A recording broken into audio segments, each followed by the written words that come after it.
पानी एक बार बहुत ज़्यादा प्यास लगी हुई थी, पानी पीने चले गए। एक हमारे यहाँ स्कूल के पास ब्राह्मणों के घर है, तो जब वहाँ हम गए पीने के पानी के लिए, सभी लड़कियों ने पानी पिया। जैसे ही मैं नलके की तरफ लगी और ब्राह्मणी एकदम घर से बाहर आई, उसने तुरंत मुझे आते ही डांटा कि है चूड़े चमारों के, तुम क्या कर रहे हो, ये भागो यहाँ से, नल का खारा पानी देना शुरू कर देगा।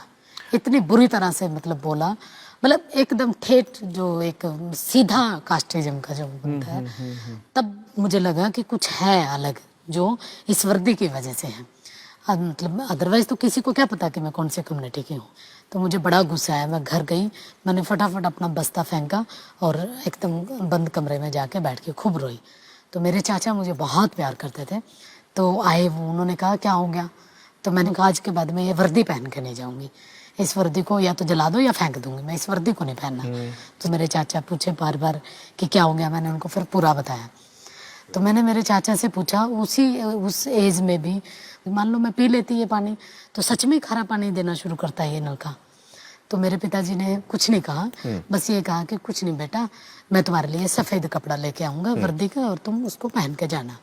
और मैंने फिर भी दोबारा जिद की, मगर मेरे को बताओ। तो मेरे पिताजी ने फिर कहा कि बेटा मेरे को भी नहीं पता, बस ये डोल बनाई हुई है। डोल मतलब पार्टीशन एक तरह से, ऊंची कास्ट का और नीची कास्ट का। पता नहीं किसने बनाई, मैंने पूछा किसने बनाई, बस उन्होंने उस वक्त छोटी सी एज में ही मुझे ये कहा कि तुम भी पता करना कि किसने बनाई है। अच्छा, ऐसा कहा उन्होंने कहा। और उस दिन की वर्डिंग और उस मतलब जो बात हुई थी हमारे बीच में, मुझे आज भी याद है। जो सबसे ज़्यादा आगे बढ़ने के लिए मेरा प्रेरणा का शब्द बना, सिर्फ इन्हीं चीज़ों को तलाशने करने के लिए कि क्या वाकई ये व्यवस्था आदमियों ने बनाई या परमात्मा नाम की कोई चीज़ रही होगी उसने बनाई है। किसी ने तो बनाई होगी। अगर भगवान ने बनाई है तो भगवान ने हमें क्यों ऐसा बनाया। मुझे आज भी याद है, मैं क्लास में जब भी मतलब जाती थी, मेरी वर्दी पे चिकनी उसके छींटे लगे होते थे और मक्खियाँ भिड़ बना रही होती थी। और उसके पीछे का कारण क्या था, खाने के लिए सब्जी तो होती नहीं थी, तो लस्सी मांग के लेके आया करते थे पड़ोस में से। तो लस्सी लेने के लिए जाते तो मैं वर्दी डाले हुए होती थी जैसे स्कूल की, वो डालते, वो कहती यहाँ रख दे, तो नीचे रखवाती डोलू को, और वो ऊपर से ऐसे लस्सी फेंकती, और वो फेंकती वो डोलू में कम, कपड़ों पे ज़्यादा लगती, उससे भिनभिनाहट होती। और इसको जब मैं मतलब मैंने जब धर्मशास्त्रों को जब पढ़ा, तब मैंने देखा कि इसके पीछे कारण क्या था। क्या? क्योंकि ऐसे मतलब पूरा शास्त्र हमारे ये बताते हैं कि इन लोगों को इस तरीके से रहना चाहिए कि इनके कपड़ों में से बदबू आए। उनको नया कपड़ा पहनने का अधिकार नहीं है, उनको जेवर पहनने का अधिकार नहीं है, वो उनको हमेशा झूठन खानी है, हमेशा दूसरे के दिया हुआ खाना, उनके उस पे उनको जीवित रहना है, अपने आप से कुछ नहीं लेना। आर्थिक रूप से हम लोग बहुत कमज़ोर थे, लेकिन ये रहा कि पिताजी को हमेशा मैंने हंसते हुए देखा। उनके पास खाने के लिए अगर कुछ नहीं होता था या हमें खिलाने के लिए कुछ नहीं होता था, तभी उनके चेहरे पे कभी सिकन तक नहीं आई, हमेशा हंसते रहा करते थे। और ये कहते कोई बात नहीं, अभी आ जाएगा, थोड़ी सी देर में, शाम तक ले आऊँगा। और मतलब मुझे आज भी वो दिन याद है कि हम स्कूल से जब लौटते थे, घर में कुछ नहीं होता था, सब्जी या कुछ ऐसी कोई इवन चटनी तक नहीं होती थी खाने के लिए। और आपको मैं बताऊं कि हम खाना कैसे खाते थे स्कूल से आने के बाद। पानी में चीनी डालते, मीठा पानी बना के घोलते उसको अच्छे से, मीठा पानी बना के, तो हम लोग उस मीठे पानी से रोटी को गटका करते थे। मुझे आज भी याद है कि मैं मेरी ताई के साथ दूसरे के घरों में मतलब मैला उठाने के लिए जाया करती थी। स्कूल में जब मैं पढ़ती थी, एक बार मैं मेरी ताई जी के साथ गई। मुझे नहीं पता था कि जिस घर में मैं काम करने के लिए जा रही हूँ उसी घर की लड़की, ब्रजेश नाम है बल्कि उसका, तो मुझे नहीं पता था ये ब्रजेश का घर है। तो क्योंकि घर में तो आना जाना तो बहुत बाद की बात है ना, मतलब एक पूरा हमारे तो घर ही गाँव से बाहर है बिल्कुल जी एकदम। जी जी जी। मेरी ताई के साथ मैं मतलब चलेगी, और सिर्फ इस लालच में कि मेरी ताई को काम करने के बाद जो रोटी मिलेगी और रोटी के साथ सब्जी भी मिलेगी। जैसे ही मैं वहाँ पहुँची, मैंने देखा कि ये तो मतलब ब्रजेश है, उसने भी मुझे देख लिया और मैंने भी देख लिया। खैर जो कूड़ा और जो गंद जो मल होता है, जो वो मेरी ताई के साथ मैं उठवाती रही, वो डाल डाल के आती रही, लेकिन देख चुकी थी वो मुझे। खाने के लिए तो मिला जरूर, लेकिन अंदर से ये रहा कि कल पता नहीं क्या होगा, मतलब जैसे कुछ छीन लिया जाए बच्चे से। खैर मैं अगले दिन स्कूल पहुंची, मेरे से पहले ही सारी चीज़ें स्कूल पहुंच चुकी थी। जैसे ही पहुंची और मतलब लड़कियों ने घेरना मुझे शुरू कर दिया, जिनको नहीं पता था उनको भी उसने खूब जोर जोर से के बताया। क्लास में आके फिर उसने बताया कि अच्छा तू अपने ताई के साथ टोकरी क्यों नहीं उठा रही थी, तू तो सिर्फ डाल डाल रही थी हमारे घर में टट्टी को। तो मेरे को गुस्सा आया, मैंने उसको एकदम तख्ती मारी यहाँ पे, और फिर उसने मुझे मारी यहाँ पे, मुझे आज भी निशान है मेरे यहाँ पे उसके तख्ती का। लेकिन ये कोई बड़ी बात भी नहीं थी मेरे लिए, ऐसी लगती रहती थी। और क्योंकि उसका जो जख्म था वो तो अंदर था, तो बाहर तो बहुत कम था। तो लेकिन जैसे ही वो लड़की घर पहुंची, फिर उसने अपने घर में बताया, तो उसके घर वाले एकदम मतलब, क्योंकि वो ऊपर कास्ट के थे, सीधा मेरे घर में आए उलाना अच्छा, देने के गुस्से लिए। होके आ गए? गुस्सा हो गए और मेरे चाचा के पास एकदम आए। सीधे शब्दों में उन्होंने ये कहा कि चूड़ों की इतनी औकात कि हमारे बच्चों के ऊपर हाथ उठाए। मेरे चाचा ने माफ़ी वगैरह मांगी, फिर उसके बाद वो चले गए अपने अपने घर। फिर मेरे को डर तो अंदर से लग ही रहा था कि अब पता नहीं चाचा क्या कहेगा, स्कूल ही ना बंद करवा दें। तो उन्होंने बस मुझे ये कहा कि ठीक किया, डरने की जरूरत नहीं, मैं तुम्हारे साथ में। और सच में वो मेरे साथ ही रहे, हमेशा हमेशा साथ रहे। क्या बात है। जब मैं छोटी सी क्लास में थी, 7th क्लास में ऑप्शन बनता है, तो सभी लड़कियों ने संस्कृत चुना, कईयों ने जो मेरे पास आसपास थे, मैंने भी सोचा संस्कृत ही ले लेते हैं। जैसे मैं पहुंची, मेरे जो स्कूल टीचर थे उन्होंने कहा नहीं तुम क्या करोगे इसको पढ़ कर, वैसे भी तुम लोगों को तो पढ़ना तो है नहीं कुछ, हमारे ही घरों में जाके झाड़ू पोछा लगाना है, कूड़ा उठाना है, गंदगी साफ करनी है, हो गया बहुत हो गया, ऐसा कहा उन्होंने। मैं असल में मुझे ना जो चीज़ मेरे को मना कर दी जाती है उसमें मुझे ये रहता होता है कि मेरे को यही करनी है, चाहे मुझे ना भी आती हो तब भी। मैंने कहा नहीं अब तो मुझे यही पढ़नी है। आपके मास्टर जी किस समाज के थे? मेरे मास्टर जी पंडित जी थे। बहुत सारी चीज़ें ऐसी चलती रही, ये स्कूल का है पूरा। फिर कॉलेज में मुझे आज भी याद है, मेरे ताऊ जी ने जब कहा कि बाहर लड़की को भेजेगा मेरे दादे का नाम लेके कि इज्जत चली जाएगी, तब मेरे पिताजी ने जो कुछ कहा था, मैं वहीं थी, मेरे ताऊ जी को सीधा ये कहा था, इतना प्यार करते थे जिनको वो, कि मुझे जो मर्जी कहे लेकिन मेरे चांद के बारे में नहीं। ऐसा न कहो। जो भी फैसला करेगा मैं और मेरा चांद करेगा, इसमें बोलने का किसी को भी कोई अधिकार नहीं, चाहे वो कोई भी चाहे। ऐसे करते करते फिर कॉलेज पहुंचे। कॉलेज में पहुंच के 60 किलोमीटर दूर कॉलेज था, बस में हम लोग आया जाया करते थे। बड़ा मुश्किल था एक तरह से, लेकिन ये था कि मैं, मेरे पिताजी, मेरी माँ, हम दोनों तीनों सारे दिहाड़ी मजदूरी किया करते थे। दिहाड़ी मजदूरी का मजदूरी मतलब क्या होता है? जो जैसे सड़कों पे काम करते हैं। अच्छा, डेली वेजेस जिसको बोलते हैं, ये करना, लेबर एक तरह से। मैं जैसे बजरी बिछाने का काम करते थे, टोकरी लेके जाने का। एक सबसे बड़ी बात ये थी कि जिस कॉलेज में मैं पढ़ती थी उसी कॉलेज पे बाई चांस एक बार सड़क का काम बनना शुरू हुआ, और दिहाड़ी हम लोग लगे हुए थे, लेबर में थे।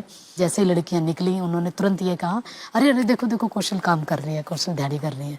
और जानबूझ के आके उन्होंने कहा, अरे तुम कॉलेज नहीं आई आज, 3-4 दिनों से कॉलेज ही नहीं आ रही, इसलिए नहीं आ रही थी कि तुम्हें दिहाड़ी करनी पड़ रही है। लेकिन मेरे पिताजी ने मुझे हमेशा अपने काम के ऊपर फक्र करना सिखाया। वाह। कि अगर काम सही है तो उस पर फक्र करो। वाह। वो चाहे दिहाड़ी करने का काम हो या कलम चलाने का हो। वो पढ़ते हुए भी मुझे, मेरे ऊपर गर्व करते थे, और दिहाड़ी करते हुए भी। यहाँ पर मैं आपको उनका नाम पूछना चाहूंगा, आपके पिताजी का नाम बताइए हमें। मेरे पिताजी का नाम जयपाल था। जयपाल जी, वाह क्या बात है।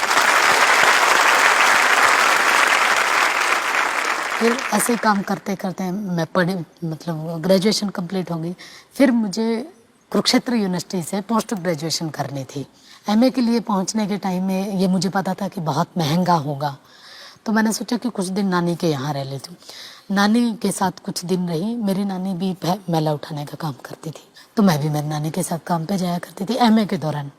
उसी से रोटी मिलती थी, वो रोटी हम खाते पढ़ते, ऐसा चल रहा था। फिर मैंने अपनी पोस्ट डॉक्टरेट जो की है वो जेएनयू से की है, जवाहरलाल नेहरू विश्वविद्यालय। जेएनयू का एक बहुत दिमाग में एक बना हुआ था कि बहुत बड़ी यूनिवर्सिटी है, बहुत मतलब वहाँ का डेमोक्रेटिक माहौल है, सारी चीज़ें हैं। लेकिन वहाँ जब मैं पहुँची हॉस्टल में, वहाँ भी ऐसे ही मेरी रूममेट जो मतलब ब्राह्मण थी, उसने कोई भी कसर ऐसी नहीं छोड़ी कि जिससे मैं यूनिवर्सिटी ना छोड़ पाऊँ। इतना टॉर्चर करती थी, बिल्कुल मतलब हर तरह के तरीके वो अपनाती थी, एक से एक। और हद तो तब हुई जब उसने मुझे हॉस्टल से बाहर निकालने की कोशिश की।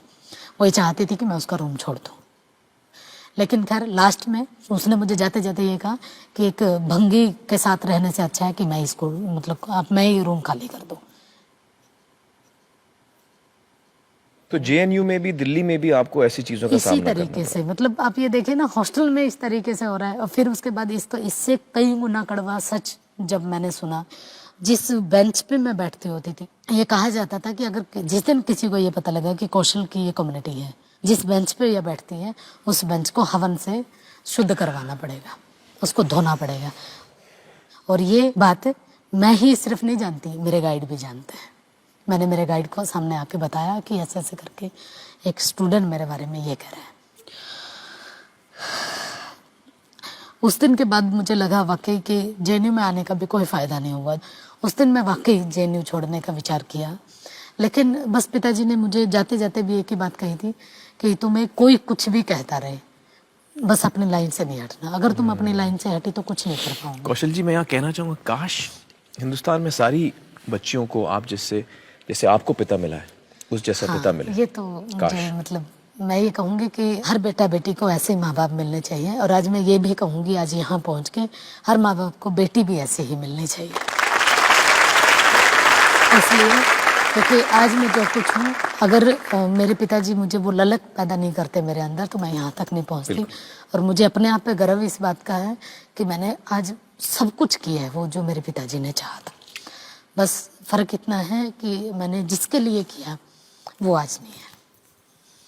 अभी भी मतलब जब मेरा दिल्ली यूनिवर्सिटी में अपॉइंटमेंट हुआ, तो जहाँ ज़िंदगी का सबसे खुशी वाला मेरे लिए दिन था, एक अपने अपने आप को साबित करने वाला दिन था, लेकिन मेरी अपनी बदकिस्मती कहें या फिर मेरा उनका साथ यहीं तक था, वो नहीं थे मेरे पास। बस आज जो है कमी वो यही कि आज काश अगर पिताजी होते तो एक बार जरूर ये कहते कि उन्होंने जो कुछ किया था मेरे लिए, मैंने उसको जाया नहीं गया। बल्कि मैं आपसे बताऊंगा कि जहां भी हैं वो इस वक्त आपको देख रहे हैं, इस बात का पूरा एहसास उनको जरूर यकीनन है। लेकिन मैं सिर्फ इसमें ये कहूँगी कि कास्ट का फैक्टर, ये जो अछूतपन का जो है, इतना भयानक है कि आप इसको कहीं तक भी ले जाइए, सामने ही मिलता है। इवन यहाँ दिल्ली यूनिवर्सिटी में रहते हुए भी आज भी वही स्थितियाँ हैं, आज भी ऐसे ही व्यवहार होता है जो उस 5वीं 4थी क्लास के बच्चे के साथ हुआ करता था, लेकिन उसका तरीका बदल चुका है। छोटी सी चीज़ मैं ये बताना भी चाहूँगी, अभी मैं तो यूनिवर्सिटी में प्रोफेसर लग चुकी हूँ दिल्ली में। मैंने वहाँ रेंट पे रूम लिया, उनको मैंने बता भी दिया था सीधा सीधा कि मैं दलित कम्युनिटी से हूँ। उसने तब कुछ नहीं कहा। मैं हर रोज़ थोड़ा सा लेट आती थी, क्लासेज होती थी। एक दिन बाई चांस मैं थोड़ा सा पहले आ गई, मैंने देखा मेरी माँ झाड़ू लगा रही है आंगन में, जो हमारा नहीं था, वो तो मकान मालिक का था जिसका घर मतलब हमने रेंट पे लिया हुआ था। तो मैंने कहा ये किसने कहा तुम्हें करने के लिए? उसने कहा कि वो बोल रही थी ऊपर वाली। मेरे को इतना गुस्सा आया, मकान मालिक। मैं फिर फटाफट गई, मेरे को गुस्सा आया बहुत। मैंने कहा आंटी ये क्या करवा रही हैं आप? उसने कहा कि ठीक है, काम तो करना ही पड़ेगा, चाहो तो कमरा खाली कर दो। काम तो मैंने करना कहा ठीक पड़ेगा है। मतलब? तो फिर मैंने अगले दिन ही रूम खाली कर दिया। फिर मोहम्मदपुर में आई, वहाँ भी ऐसे ही हुआ। फिर किशनगढ़ में आई, वहाँ भी ऐसे ही हुआ। मतलब किशनगढ़ वाले में तो बल्कि ऐसे हुआ कि हमने सफेदी करवाई उन्होंने दोबारा उस घर में जिसमें हमने छोड़ा। मतलब एक भी चीज़ ऐसी नहीं छोड़ते जिससे जरा सा भी मतलब हम अपने आप को ये माने कि हम इंसान हैं।